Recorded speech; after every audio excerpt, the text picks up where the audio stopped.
Aditya Ranjan, a computer engineer who worked in an MNC earlier, belongs to a middle-class family and has secured 99th rank in IAS 2014. He is interested in social services, which was his main motivation behind clearing the exam. He shares his experience with jagranjosh.com.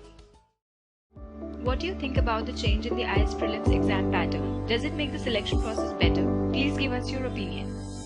The change is really good. In a democratic country like India, aspirations of people should be met, and I believe in a multicultural and multilinguistic nation, compulsion of English or any other language will not be good for all of us. So I think the pattern change is really good, although a basic level of aptitude is required, but that can always be tested by making it qualifying. Does joining coaching help in clearing the IAS Prelims exam? How far are the group discussions helpful in clearing IAS Prelims?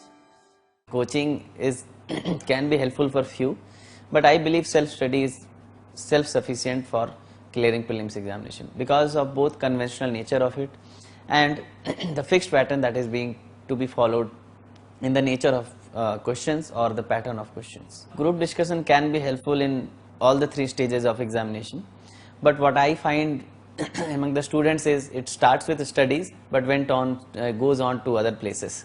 So I believe group discussion can only be helpful if you are really focused and each and every member of your group is really focused.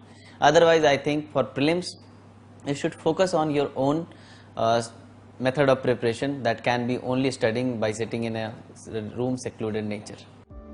When did you start the preparation of IAS Prelims exam? I took prelims for the first time in 2012, but I did it with my job. So frankly speaking, I started it only 1 month before prelims. But because of CSAT, which was there earlier, I could clear it in the first attempt itself. What was your strategy for general studies for the IAS Prelims exam? My strategy is like there are two sections in paper 1. One, I believe, is the section which is fixed in nature, static in nature, and the other section which is, I won't say dynamic, but very unpredictable in nature. So my strategy was like I should perform really well in these static sections like modern history, polity, geography and economy. And these sections, ecology and environment, science and tech and art and culture, these three sections are really unpredictable in nature. So the first 4 sections, there will always be 40-45 questions from these 4 sections. One should always ensure that one should not get even a single incorrect in these sections, and other 3 sections one should prepare well, but it is very tough to prepare it in a 100% manner. So my strategy was like prepare first the static ones and then go for the dynamic ones. What was your strategy to prepare for the GS paper 2 CSAT? For CSAT, I would say I already had that aptitude. I have an engineering background, so my strategy was like, again there are 2 sections.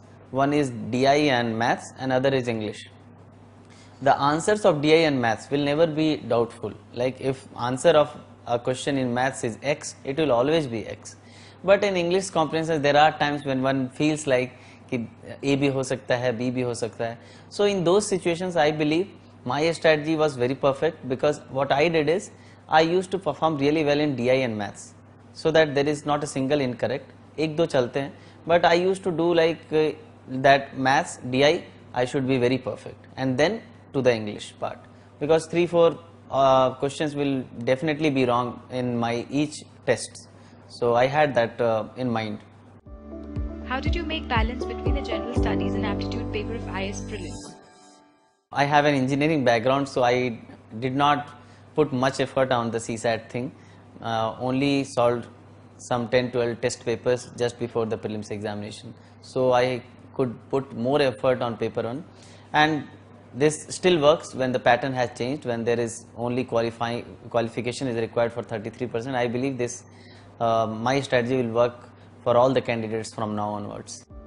How far is English necessary in fulfilling the work responsibilities of a civil servant?